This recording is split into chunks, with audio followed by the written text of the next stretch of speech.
Hey guys, I'm Dave Trull and welcome to the Trull Gallery.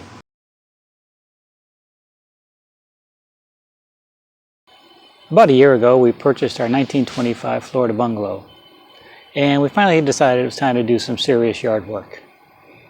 Sure, we've done some gardening and stuff, but today we built a patio. We started with a trip to our local landscaping material supplier. We showed up with plans in hand and picked out the pavers in the pattern that we thought would look nice. Since I haven't done a job like this in about 20 years and never in Florida, I let them figure out all the supplies I would need. These guys were great to work with, and if you're in the Tampa Bay area and looking for supplies like this, I've included a link to their website below. Our plan started as a simple 12-foot by 12-foot square. Then we thought, why not add a little section on the side so our grill won't take up sitting space. Then we added another bump out on the opposite side for, well, a cat area. Hey, if we can enjoy the patio, why not bring our indoor cat out to hang out with us? If I actually build her a patio cage, I'll make a video of that too, but still not sold on the fact that she'll ever use it.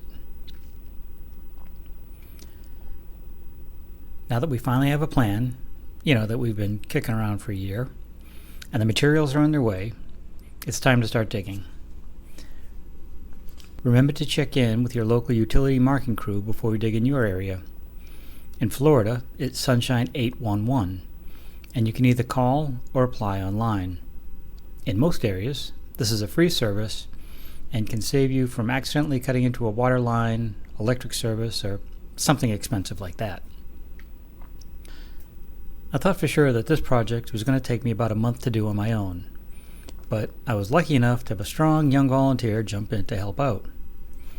We had the area of the patio roughly marked out, and we started digging. After my discussion with the crew at the building material company, it was decided that we had to go 7 inches deep.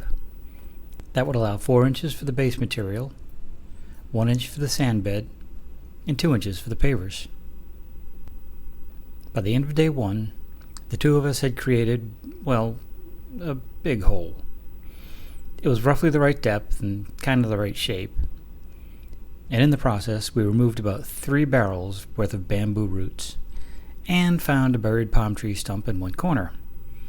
It took us about 3.5 hours to get to this point. Day 2 started with some stump removal. Now, there are a lot of good ways to remove a stump, but we didn't actually use any of those. The stump was mostly weird root stick thingies and a small ring of solid wood and a soft center. We just attacked it with a hammer and a recip saw, and, time will tell if this was a good decision or not. As the stump was being beaten into submission, I took the time to create a pile of batter boards. I used a simple U-shaped construction, first trying screws that ended up splitting my stock, and then going to glue and brads that fell apart when I beat them into the ground. I ended up with a mix of brads and screws, knowing that they only needed to hold together for a few days. I'd suggest wider stock and screws if you take this on for yourself. If you don't know what batter boards are, they help in laying out the lines for construction. I decided to start by laying my first line 4 feet from the fence that's hiding in the bamboo. Since I made my batter boards 12 inches wide, I could put them in close to where I wanted them, add a piece of string, and then adjust it until it was 48 inches from the fence. I also made sure that I set these boards far enough apart so that they would sit outside the area that we were going to dig in. Next came the first perpendicular side. I set a batter board behind the first string, close to where I thought the start corner would be. I put in another batter board across the patio to where it looked to be roughly square to the first line and ran a string between them. The point where the 2 strings crossed would be the first corner. To make sure the lines sat at 90 degrees to each other, I used the Pythagorean theorem. A squared plus b squared equals c squared. Okay, there's an easy way to figure all that out. It's an old trick I use in woodworking all the time. Basically, 3, 4, 5. Measure from the corner on one side for 3 units and make a mark. Then measure on the second side for 4 units and make a mark. Those 2 marks should be 5 units apart. The longer your lines are, the more accurate your final measurement will be.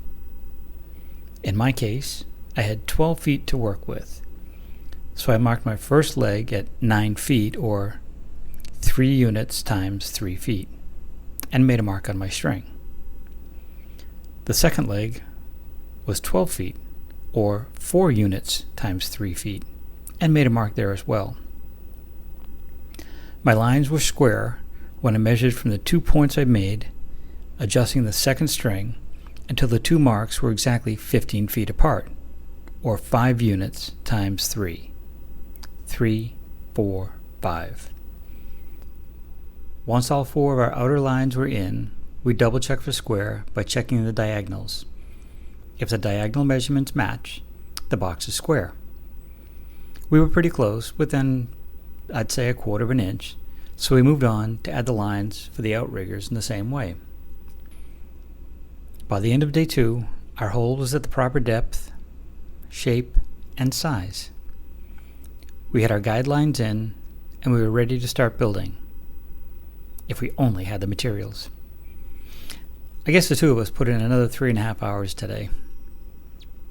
Day 3 started with the delivery of 2 yards of base material.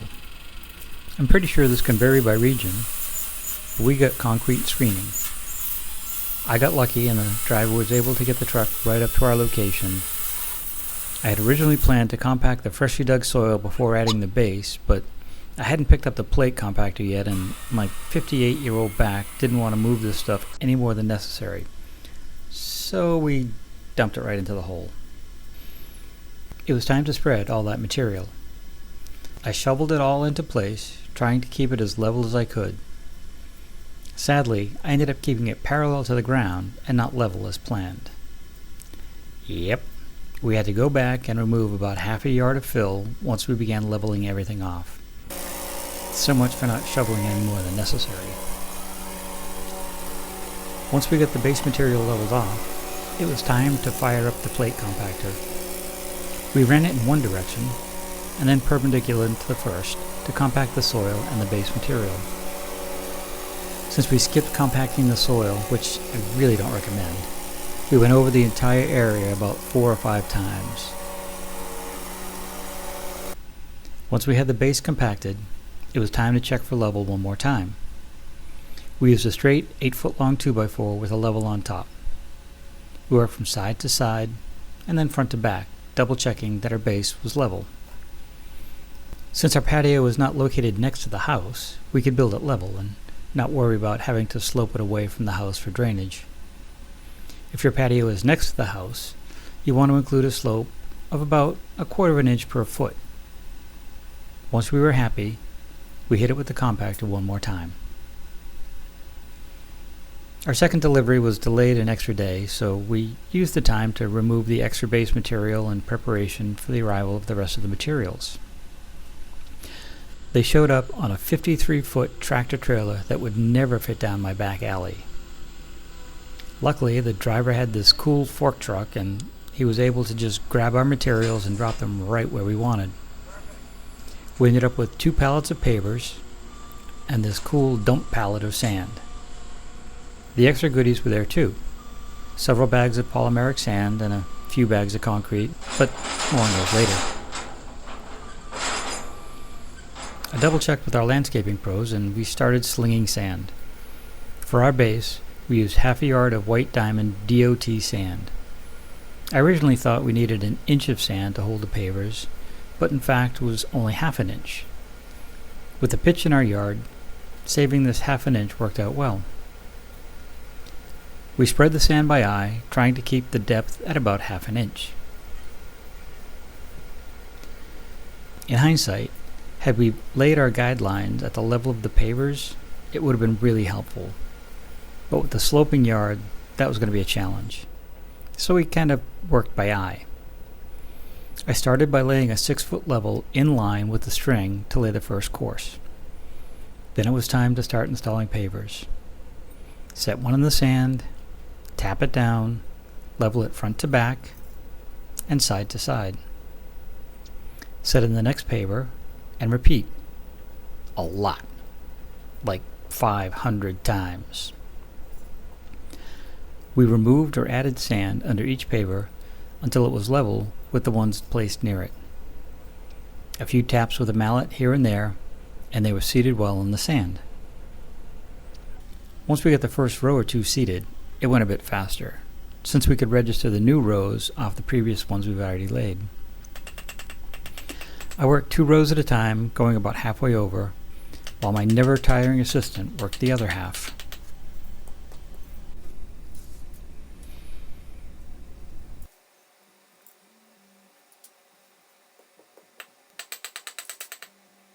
As the last of the pavers went in, I began to dump the masonry sand on top.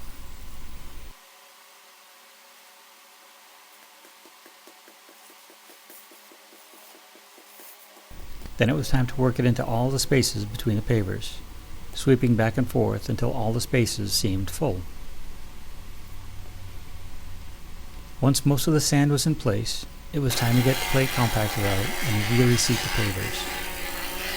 Not only does this help even things out and lock them in place, but it also vibrates the masonry sand into the spaces.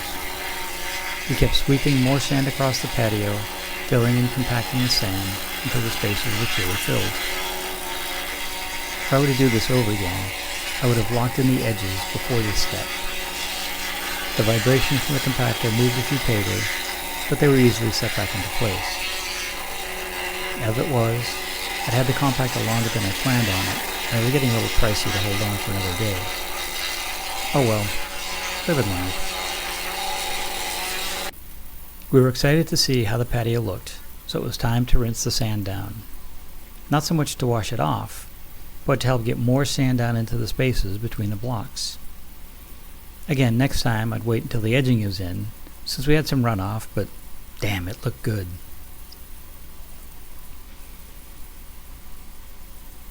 I finally returned the compactor and came back to install the edging. I'd used plastic edging before, but I was told that this quickly breaks down on the Florida sun. In its place, we used concrete. First, we cleaned up the area outside the perimeter so there was room to get a good footing in there. I mixed up some concrete and started setting our edge. We kept the top of the concrete about half an inch from the top of the pavers, so that when we backfill later, the concrete won't show. We also kept our edging between 3 and 4 inches wide and sloped it down and away from the pavers, just enough concrete to hold the pavers in place.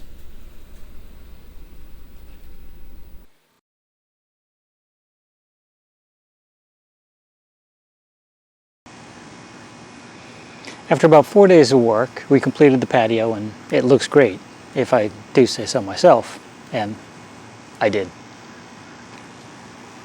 We still have some landscaping to do, but for the most part it's complete, and just in time too, because we have a birthday to celebrate.